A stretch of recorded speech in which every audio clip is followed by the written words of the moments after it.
This is Thrive Perspectives, an ever-growing discussion about the issues and ideas that shape our lives, with your guide, Dr. Matthew Jacoby. Morning, Connell. Morning, Matt. It's good to be here. It is good to be here, although it seems a little dim in here, Matt. The lights broke in the studio, listeners, and we're sitting in a very romantic kind of... we've got a nice lamp in the corner. This is a candlelit dinner. For a moment, I thought we couldn't afford to pay the power bill, Matt. But normally you wouldn't discuss topics like we're going to discuss today at a romantic candlelit dinner. No, that's true. You might. That's true. That may not work so well. That's true. Welcome, listeners. We're back in the studio and recording our next episode of Thrive Perspectives as we continue to work through our worldview. And the last couple of weeks we've been looking at the human predicament. And Matt, we're going to go into another area today that I know is perplexing and troubling in reality for many Christians. Tell us a little bit about what we're going to lean into today. Yeah, so building on what we've been discussing so far, we're going to talk about the kinds of things that not only we but people in the world suffer, that for a lot of non-Christian people makes the idea of God very difficult. And in fact, even some people are quite hostile, because if there is a God, why does he allow this kind of suffering? That's a very common objection that people have. But it's not just an intellectual objection. Actually, this really touches on human experience in a really deep way. And even for a lot of Christians, this is a very perplexing issue. So I'm actually really glad to have built the foundation, because honestly, everything that we've said before, I feel like flows into the discussion that we're going to have today, really, because it's one thing to have all that theoretical stuff in the background, understanding sin, and although there's been plenty of personal stuff that's come in terms of understanding the human nature and how, sinful human nature and that sort of thing. And we've talked about that. But really what we want to touch on now is life outside the garden. And it's very evident we don't live in heaven, we live on earth. And it's, we live in a place that is full of suffering and grief, and every listener will have experienced that to some extent. And that is a very perplexing thing. So I think it's just important to state that at the start, that this is a sensitive, it's a sensitive subject. Yeah. But here as well, I think in order to navigate this, it again really helps for us to understand the big story, understand where we sit in terms of the biblical view of the world and us being in the world right now. Because what we've said so far is that human beings were empowered to make this choice, and they made a choice to reject God, and the world that we live in is the world that we chose. Now, some people initially might already object to that statement. Really, well, I didn't choose, and this is important because God created human beings for relationship with one another. We're all intricately connected. We're all part of one family. And we tend to have this overly isolated sort of individualistic view of human beings. We have this view of human beings as autonomous sort of units, very independent autonomous units. But that's not how God actually created us. We were all like in the illustration that Jesus uses, we're all like branches on the one vine, right? We're all part of the one organism. Even Paul talks about this. We're all members of the one body, right? And that is actually the way that God created us to be. So the idea there is that what happens to one happens to everyone. What one person does affects everyone. Now you see this playing out not only after the sin of Adam and Eve. You see the whole human race affected by their sin. Is that fair? Is it fair that we should all be affected by that? Well, it just is the way. It's the reality of that interconnectedness of human beings, an interconnectedness that was created for great good, so that we were created for relational connection. But if that goes wrong, it goes really wrong. It means, whereas blessing was meant to flow, through that network, that connected network of human beings, blessing is to flow in a wonderful sense. And of course, relationships are the great blessing, the sense that you are connected and part of something. But when that goes wrong, it can also, the wrong sort of things can flow. And I think we know that from experience. I mean, the closest relationships can also do the most damage when they go wrong. Yeah. It really, any sense of evil and suffering really sort of, I think, magnifies. It's a fairly intense impact on us in terms of how we even understand God. You know, we have a lot of theology and different ideas about who God is and what God wants for us, and it's easy for us to talk about how much God wants, how much He loves us and wants to bless us and so on. But when it comes to evil and suffering, nothing is more raw or brings it home more, I think, than experiencing that pain that it brings in your life, and it makes you really think about who is God and That's what right. does He really love me? Does He really want to? And it just raised. I think It seems discordant, doesn't it? It's completely This doesn't feel like I'm loved. it's completely undermines almost everything that we're trying to build. And to talk, when we talk about God and who God is and who God claims to be, it seems to undermine so much of that it's really raw. I think everything else is almost easier to kind of go, this is what, this is how God wants us to live our lives and this is how He relates to us. But this one is really, really tough, I think, to square up with what we believe. And yet it is the very direct expression of that experience is actually a very direct experience of one of the most important aspects of the Christian worldview. And it's something actually that God actually has willed that we live in that experience. Yeah. Because we're not actually meant to like, I know this is going to sound strange, but we're not really meant to like this world. We're not even meant to like life in this world as it is in its broken form. Love not the world, John says. Jesus said, in this world you will have trouble. Throughout Scripture in one way or another, is the affirmation of a worldview that says this is broken, we're not meant to like it. And actually it's really the foundation of, it's interesting in Romans chapter 5, Paul talks about we rejoice in the hope of the glory of God. Okay, so hope, our sense of hope, and the New Testament is very future-oriented. It's don't hope in this, don't get connected here, right? This is a mission field, right? And because it's really broken, it's really messed up, and it's a field of mission. But don't get comfortable, right? Don't live as strangers and aliens in the world, Peter says, and we're not meant to really like it. I mean, Paul talks about that we who have the Spirit of God actually groan inwardly, because, the Spirit groans within us in grief over the brokenness of this world. And so a mark of being filled with the Spirit, yes, he says, and you might think, hang on, but what about the joy? But it's actually both of those things, because on the one hand, he says we have this grief, this groaning that he talks about in Romans chapter 8. And we have joy, but those things are actually connected as well. Because if our hope in what God is doing about this mess and what God is about to bring, the fact that our names are written in the book of life, our joy is grounded in that hope. Well, how do we get hope?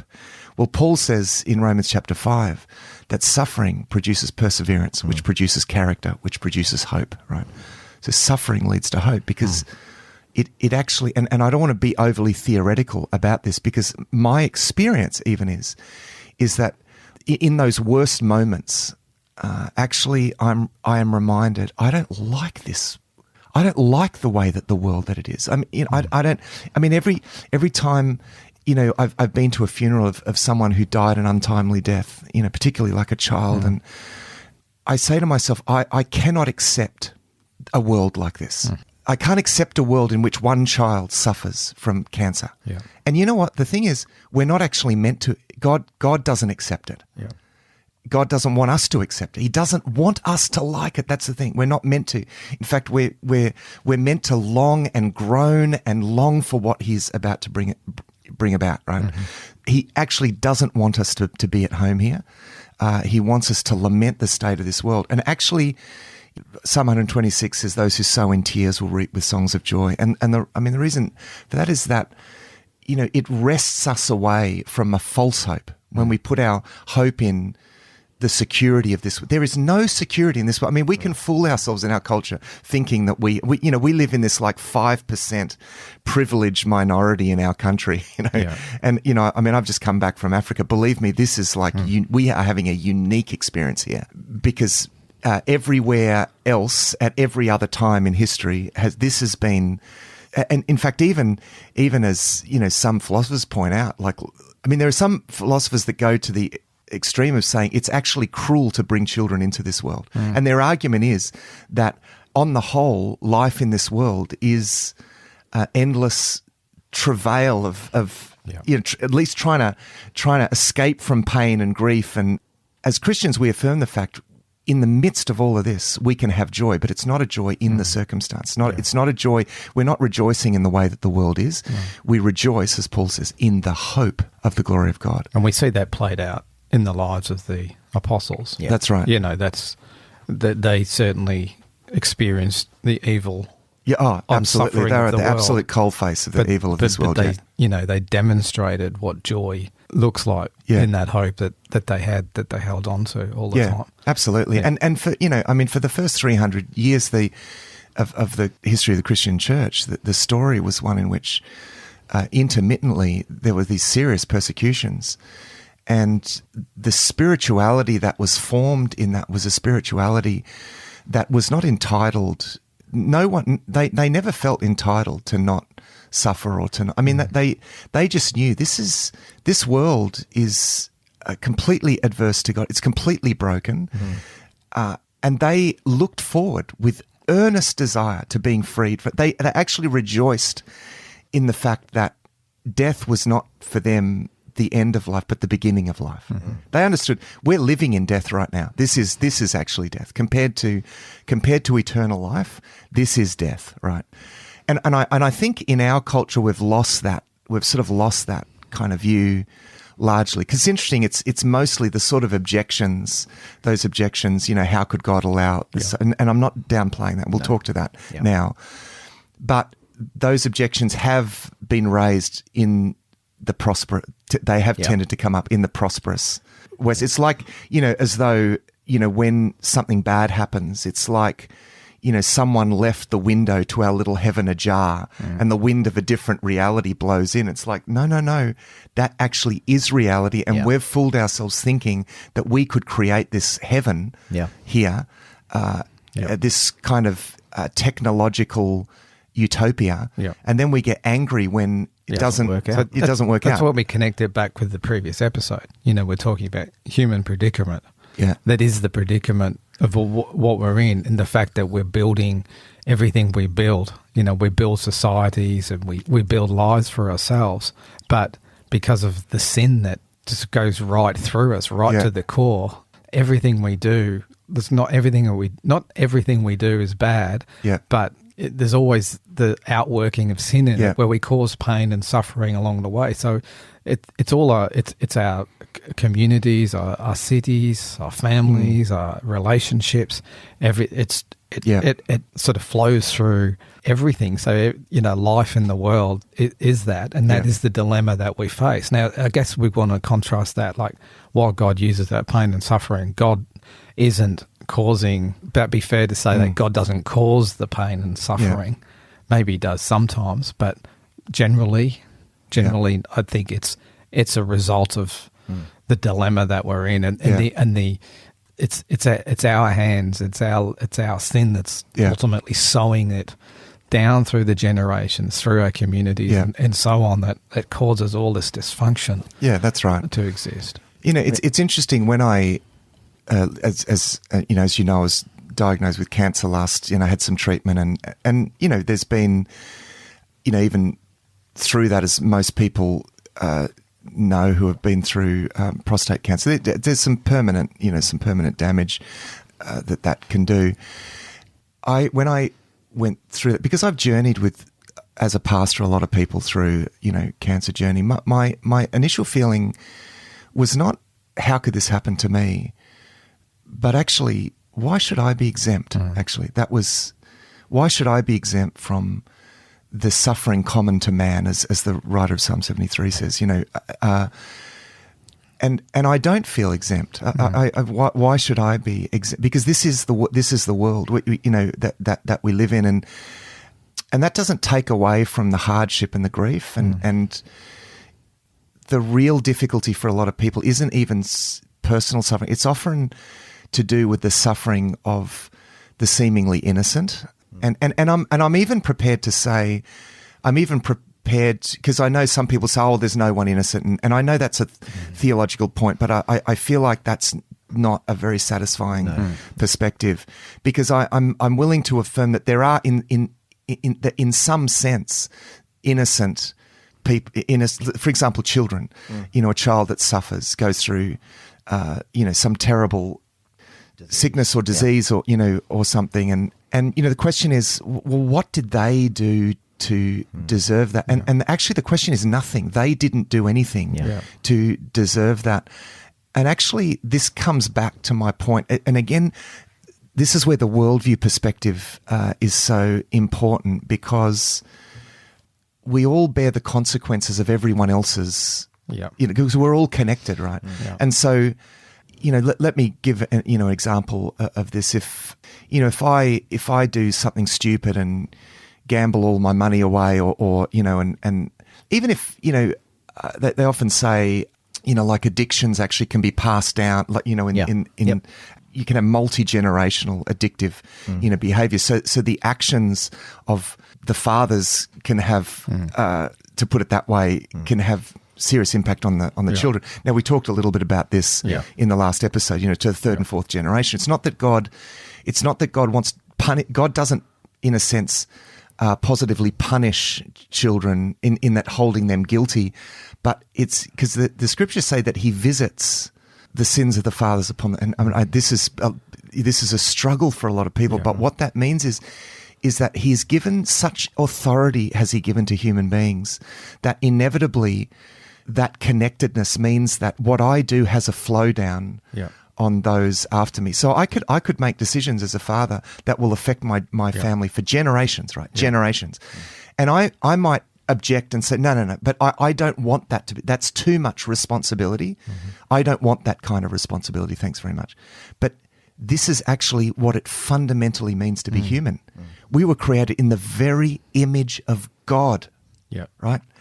And so we have that kind of authority. We can make choices, and because we were created as a human family, and it was meant to be this wonderful interconnectedness that opens up the possibility of real loving relationships, and the highest of all things is love. It's the highest good, according to Scripture, is love, right?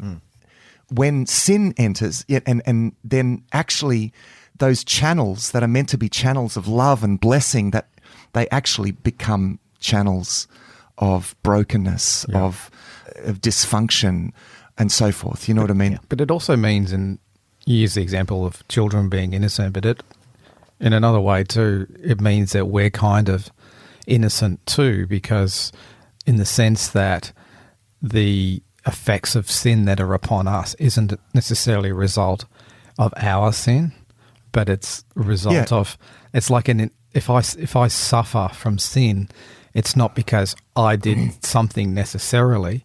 In probably most cases, it's just part of all these indirect consequences of sin that I've had no choice or part in, but I collectively feel it. So it's not a thing about, like an attack on me specifically. That's right. Let me anticipate an objection actually at this, and actually even what I've said so far could actually anger. I actually feel that could anger some people, and I have experienced this because that's not all of the picture. I just want to really hasten on here because the question is, hang on, Matt, are you saying that child that suffers from some disease or that they are in a sense suffering from sin, or and that actually is not the case. The case is that actually what we've lost collectively, and this is really according to the biblical worldview, where the real collective consequences of suffering actually really come in here. We actually lost our authority. by abdicating responsibility, we lost that authority. Now we can make decisions that still have enormous impact. So we still have authority in the sense that we have the power to affect each other's lives.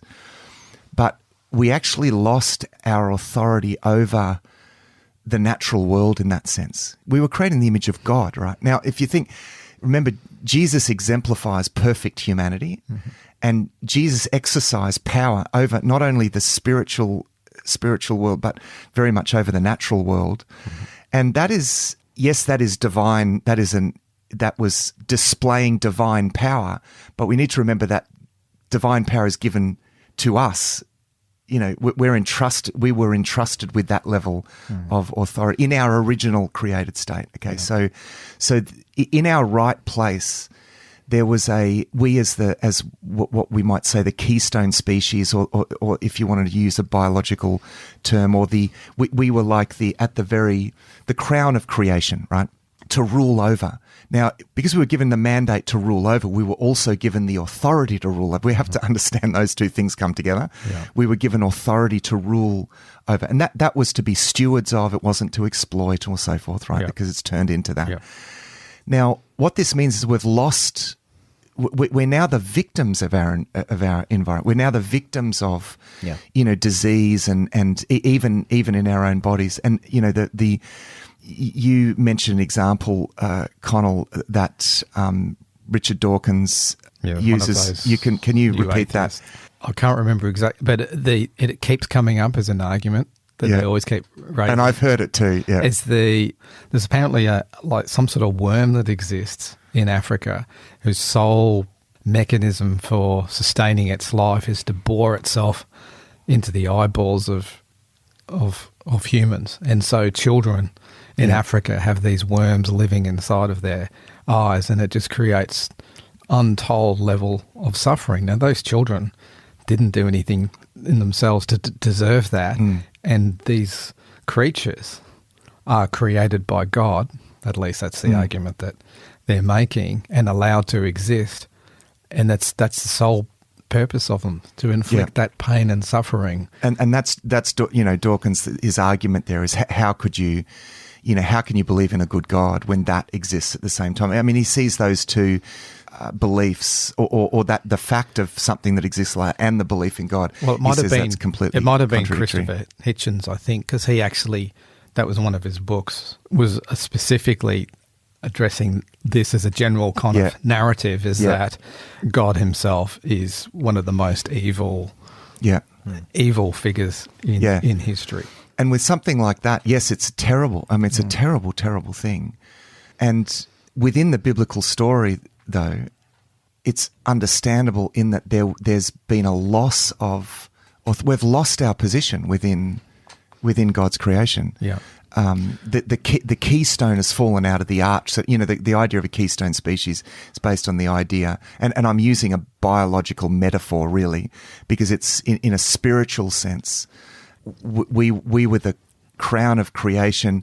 We were like the keystone in an arch. The keystone is the thing that locks the whole thing, right? Yeah. Now, when the keystone falls out, the whole arch falls in. So there was a sense of, we've defined evil as God's order, right? That perfect order, and it's evil is best defined as a disordering of. This is a definition that we've discussed before. It's something that this is the way that Augustine defined evil. I think this is a really good biblical definition, that it's a disordering of God's hierarchy of goods, right? Yeah.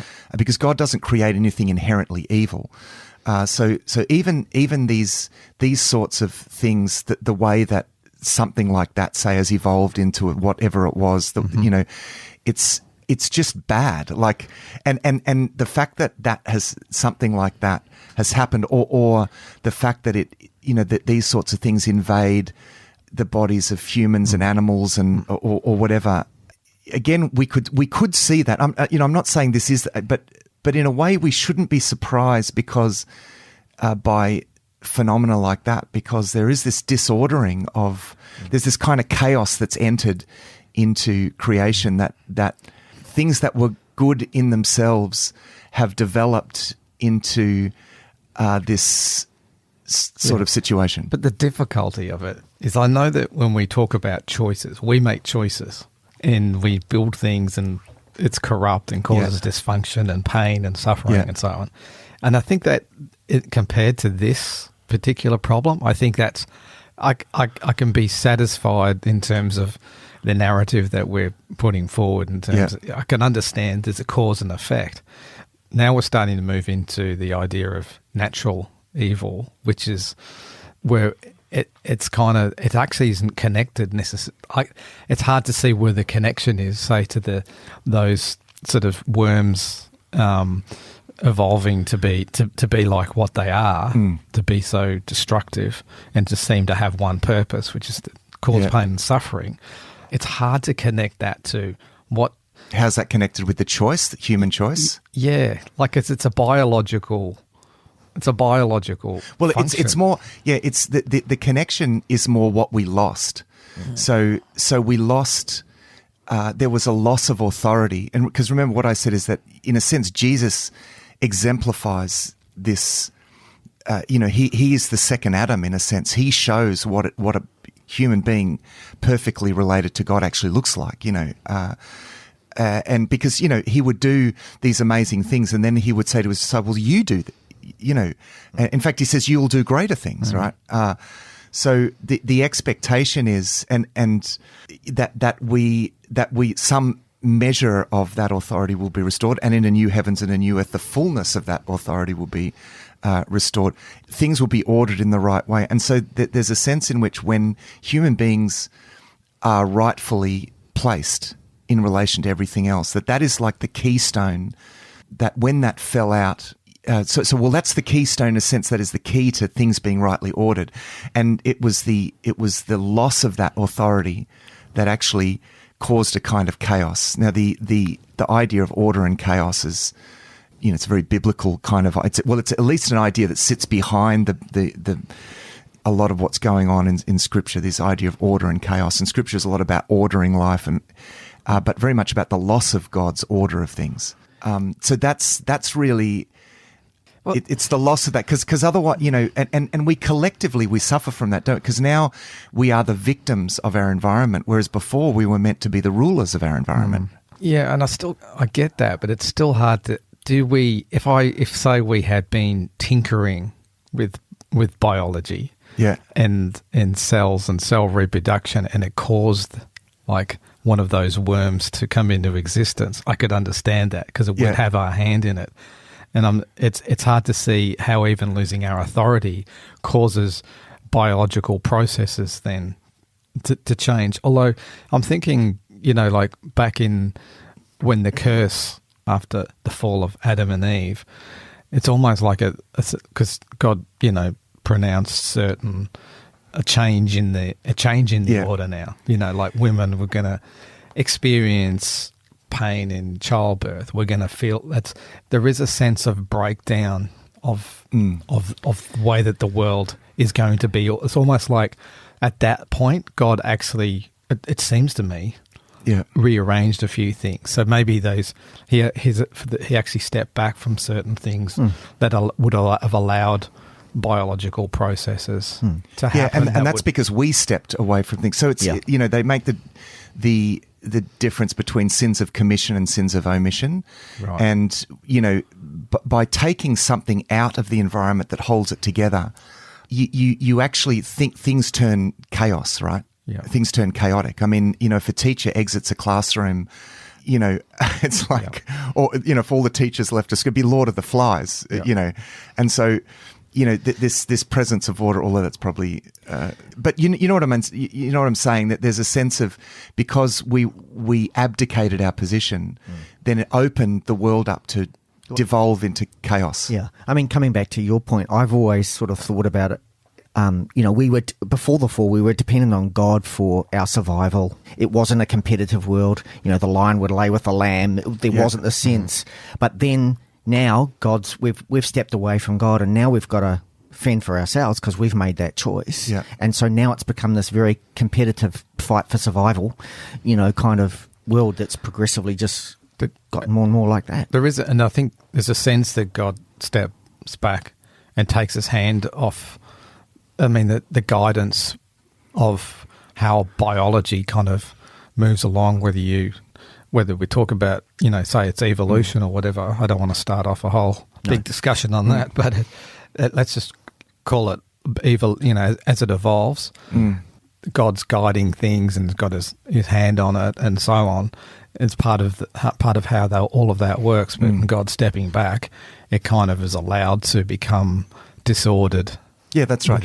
Yeah, look, I mean, anyone will allow, even a short age creationists will allow for what they call microevolution. You know what I mean? So I don't think that's a controversial point. So in a sense, there's been a devolution, like things have devolved in some sense. God's allowed to happen by stepping back, taking his hand off it.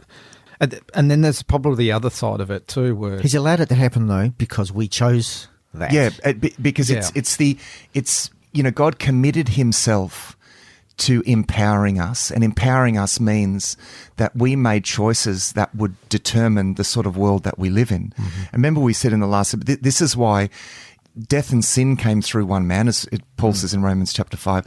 If that's going to be restored, it has to be a man through which that's restored, because we were put in charge.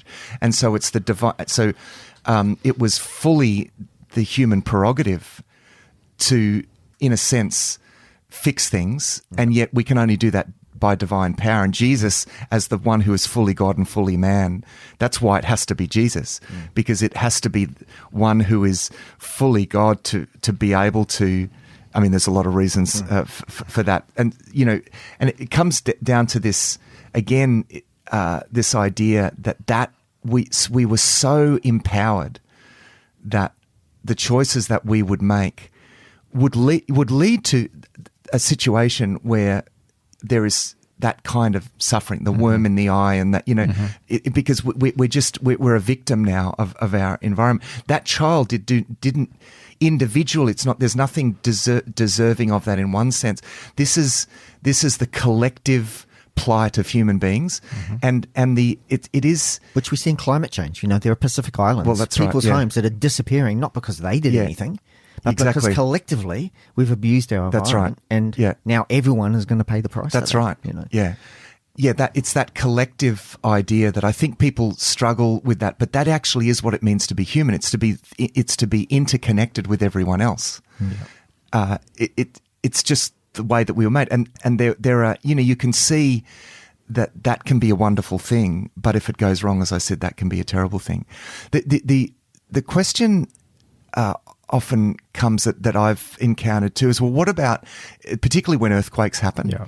Well, what about an earthquake, right? I mean, what did we do to deserve? Did earthquakes not exist before the fall? And absolutely, the movement of tectonic plates absolutely would have existed in a perfect world. But as is often said, and this was said after the Turkish earthquake recently, and again in a Muslim country, and actually a very insightful statement I heard repeatedly. It was that earthquakes don't kill people, buildings kill people. That was a statement that they were making. Our towers. And in a way, like earthquakes, the movement of tectonic plates, that's the way that this world kind of works. It's just that we build cities on on fault lines, and I don't like that argument because they cause tidal waves too. They come in and wash so it's just pushing the problem. The fundamental problem there is it's not just the fact that we've built. Okay, let me give a counter. Because again. Because one of the things we need to imagine is, what would perfect humanity have been like? Like, what would our capacities have been? Yeah. You're assuming that in a perfect world, these sorts of things would have still taken us by surprise. Now, one thing we do know, there was a famous instance in 1973 of earthquake in a region of China where they evacuated a city before an earthquake, based largely on the behavior of dogs. So they acknowledged that the dogs knew something was about to happen, right? So to me, that's an indication, and of course then they evacuated the city, or they went to higher ground or whatever, because this is part of the of the natural world. Now again, going back to our previous episode, because we think cities built in, again, I don't see cities. You don't see the appearance of cities until Cain goes off to the east and starts, and this is our, we're sort of locked into this sort of idea of civilization and cities and so I think at least there's a hint. I don't think there's an answer, right? But I think it's a hint that actually, to me, I can accept that in a perfect world, at the very least, we would be in touch enough with our environment that if even dogs can know that this is going to happen before it's happening, what have we come to as human beings that we're so dissociated from our environment, from the natural world, that these things happen and we're just, we're just getting bowled over. We have no, we have no sort of foresight or foreknowledge about these sorts of things. Now, I think it would be easy to imagine a perfect humanity in an Eden kind of situation, or in a new heavens and a new earth, being in touch with their environment enough to think we can preempt these things. How do you go with that? Am I? Look, I'm just hinting at a possible, because your objection is based on, I guess, the absence of certain capacities in human beings that I think actually would have been present in a perfect humanity. Yeah. I'm not sure that I'd agree that, and I haven't really thought about this till just now, that there would be earthquakes and volcano eruptions, and because if God couldn't create the world without all of that, then is he really all-powerful? I mean, why does it have to be like, you say, there would have been, of course, and I'm going, well, why, of course? I mean, God's God. Okay, well, part of that is reading clear geological evidence that that volcanoes have been erupting since the early formation of the Earth. So I guess I'm saying there's no reason to reject that idea, because volcanoes, the eruption of volcanoes actually help to create the atmosphere. And I know we could say, no, God do it. But remember, saying that God did something does not exclude natural processes. So, Psalm 139 says, you knit me together in my mother's womb. That does not discount embryology, right? Yeah. So I guess what I'm saying is that I think we can exist alongside those things. It's just that we work with the natural world and in sync with it. But now there's this misrelation between us and the natural world, including the movement of our own planet. I mean, the middle of the planet is a molten core. I mean, do we have to say that was a time that never existed, or that would have never burst through? Or I don't think we need to say that. And even setting aside the natural processes in the Earth and so on, existing outside of the Earth, we've got asteroids floating around as well that occasionally interrupt our lives. And it's kind of amazing that we haven't been hit. Yeah, by more than Well, we have. There's been that's right. But conceptually, it's possible that they come in and they wipe out a whole lot of people as well. And let's not get into this argument now. That's exactly my point. So we can't possibly do anything about an asteroid hurling at us, even if we are totally in touch with nature. In a perfect world, that's right. Anyway, let's not get drawn. But the fact is that humanity hasn't been wiped out by an asteroid. I mean, this is but if we're talking about in a perfect world, and then it's not just humanity; it's any one person, isn't it? Yeah, but what's that got to do with asteroids? So an asteroid comes and we are in touch with nature in a perfect world, and somehow no one's going to get killed. Yeah, but again, in that world, you remember God is in control of asteroids and God, so. Hence the earthquake question, but let's move on. No, but it's different actually, because what I'm saying is that, and I think it's amazing that we haven't been hit by an asteroid actually. So, in a way, God is withholding that. I feel, let's give some credit to God protecting us thus far. Now, it may not always be the case, and if you read the Book of Revelation, it talks about the stars falling from the sky, and maybe that's when that's going to happen, right? And that. Certainly in the Book of Revelation, if that's what it is, then it is a judgment upon mankind. Now, God is within His rights to bring such a judgment, totally. And the fact is, and of course there are there's evidence of major asteroid hits, and they say that maybe one of those knocked out the dinosaurs, and maybe for whatever reason God allowed that. I don't have a problem with that, but what we do know is that humanity has, from what we know, has been spared that, and so it's a very theoretical. The asteroid thing is a very theoretical question, because in a perfect world, I'm assuming that why would God allow an asteroid to come and destroy a perfect world?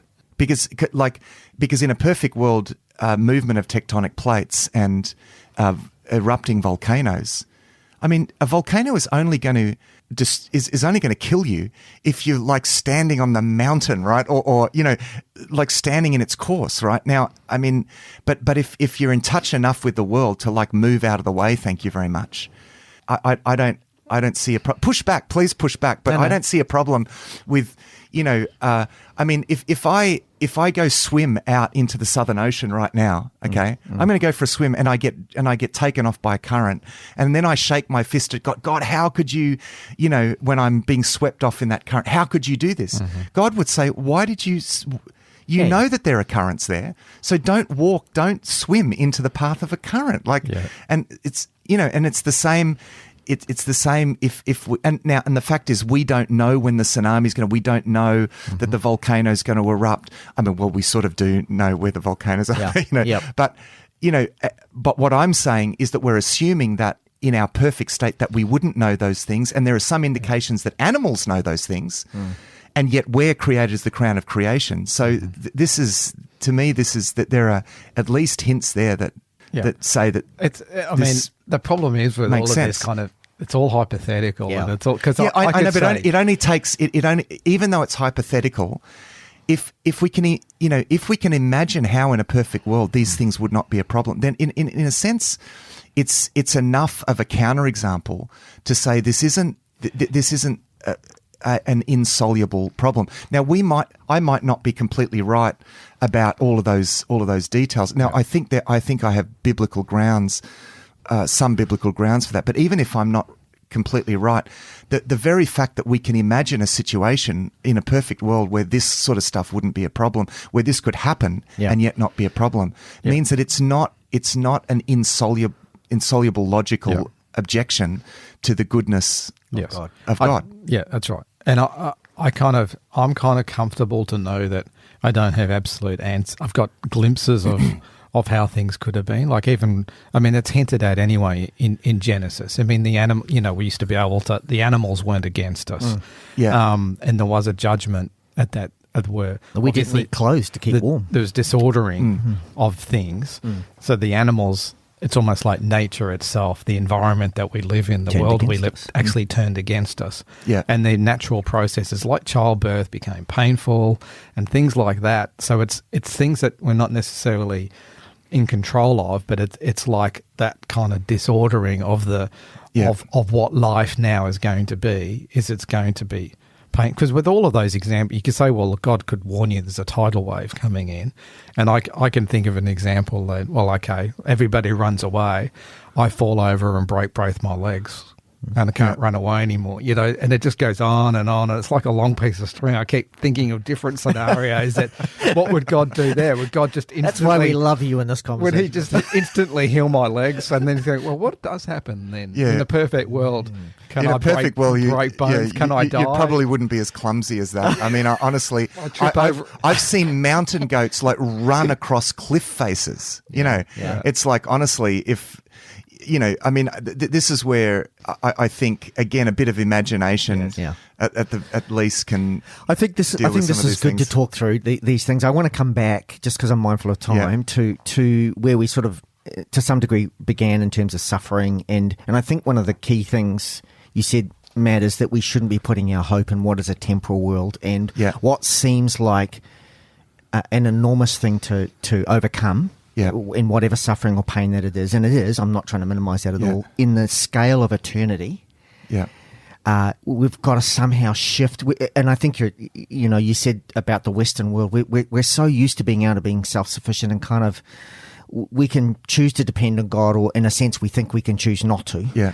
Whereas in places like Africa, where you've been recently, you know, there's a lot of dependence. I mean, their crops, everything that's so dependent on, you know, they can't find their way around that. It's how do we shift what I think all of us would struggle with, the sense of thinking in the temporal and thinking in the moment, and this pain right now, and being able to push through that, as Paul said, to create the hope. And as you say, in a sense, not to love this world, you know, because Jesus also said, if you love your life, you'll lose it, you know.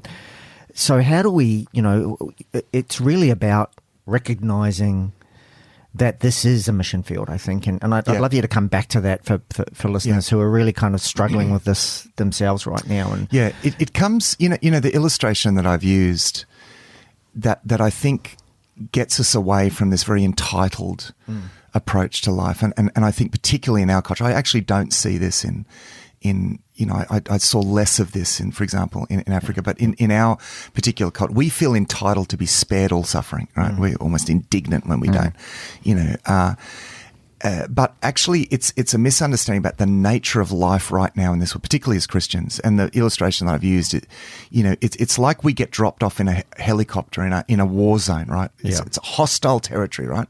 This is a zone that is hostile now, because it's chaos for all the reasons we've described. And even the world is broken. We're even broken and weak, and you know, and you think, well, okay, here we are, broken and weak. We're vulnerable. We're victims to a large extent to this world. Clearly, God doesn't spare us the sufferings common to man. We all share in those same things. So God, you know, we know that we don't get a free ride. That becoming Christian doesn't mean, oh, straight away you never suffer anything anymore. So we're put here in the same chaotic situation. We collectively suffer all of these things. So the question is, well, what is the point of this life? Because it's not, you know, because you'll never be full. Even if you experience dramatic healing, you'll still, you know, you'll still die. You're still dying. So in a sense, the best question is, well, what is actually the purpose of this life? And as I said, it's like we're in a military unit. We've been dropped into a hostile, you know, territory in order to fulfill a mission. Right? Life is mission. It's all about the mission, and we're to stick to the mission. This life is relatively short. I mean, it's a breath is the biblical illustration. This life is like a breath. It comes, it goes, bang, you're gone. Compared to eternity, right? This is a blink, this life. Now, I know it doesn't feel like that, right? Because we get our 80 or 90 years or whatever. It's feeling like it is. That's right. As you get older, it feels like it's becoming more of a blink of an eye. Well, yeah, I mean, it does goes pretty quickly. And actually, we can easily fall into the great Australian dream of spending our whole life trying to find comfort and pleasure and, you know, escape from. But that actually isn't. That's not the. You know, your mission may actually lead you to actually experience more pain. I know people who have been called to places that I would not on my life. There's no way they would ever choose to go to these places and live. Why would you leave comfortable old Australia and go to somewhere, I don't know, somewhere like Niger or I mean, you know, I know people have spent decades. Even in our church, they've spent decades in places like that, you know, and they're hard places to, you know, to live. But their joy is in the mission of God. Life is mission. It's all about mission. And, you know, and the mission is about bringing to people that hope. It's about, the good news is about God's redemption. It's not just for redemption individually for us.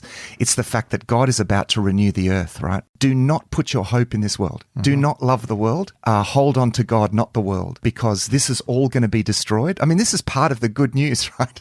They longed for the day when all this would be purged and burnt up and, you know, and the complete renewal of the earth. They longed for that day. And the reason they longed for that day, because they didn't like it. Their hope was compelled by the fact that they would not accept the world the way that it is.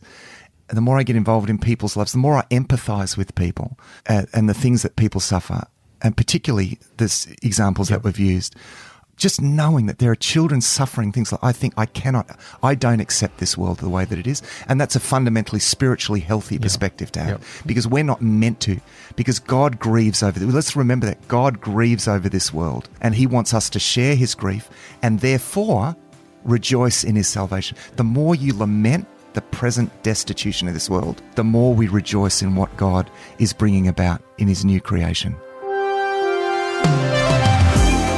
Thanks for joining us for this episode of Thrive Perspectives. Our hope is that these discussions will challenge you to look at life from a new perspective. You'll find all our resources at the Thrive Today website, thrivetoday.tv. If there's a topic that you'd like us to discuss, please email us. Our email is contact@thrivetoday.tv. Until next time, our prayer is that you will thrive.